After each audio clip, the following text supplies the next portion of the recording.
Il aura fallu la guerre pour nous apprendre que nous étions heureux.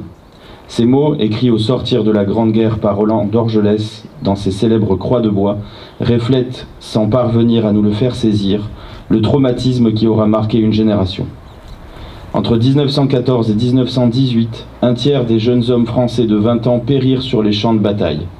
Une génération sacrifiée, meurtrie dans sa chair, puisque chacun gardera toute sa vie le souvenir d'un père, d'un frère, d'un enfant disparu quelque part pour un petit bout de France. Marne, Somme, Verdun, des noms de batailles qui sont rentrés dans l'histoire, au même titre que ceux des généraux qui commandèrent ces millions de braves, ces inconnus tombés au champ d'honneur.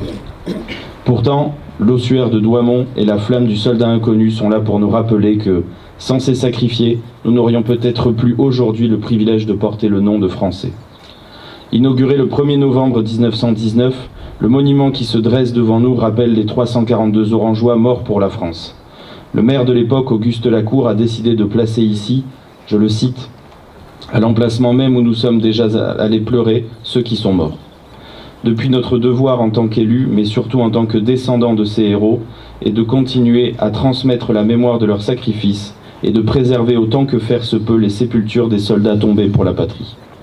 En cela, je salue particulièrement les membres du Souvenir français d'Orange, et notamment sa présidente, Madame Schlegel, pour leur travail incessant que nous essayons d'accompagner au mieux. Il y a 3 ans déjà, nous inaugurions ici même à Saint-Clément une tombe de regroupement pour les soldats qui risquaient de voir leur sépulture disparaître.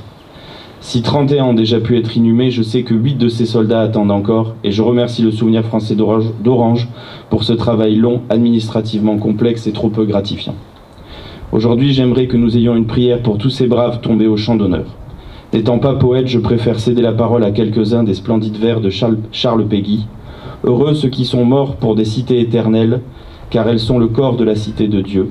Heureux ceux qui sont morts pour leur âtre et leur feu, et les pauvres honneurs des maisons paternelles, car elles sont l'image et le commencement, et le corps et l'essai de la maison de Dieu. Heureux ceux qui sont morts dans cet embrasement, dans l'étreinte de l'honneur et le terrestre aveu.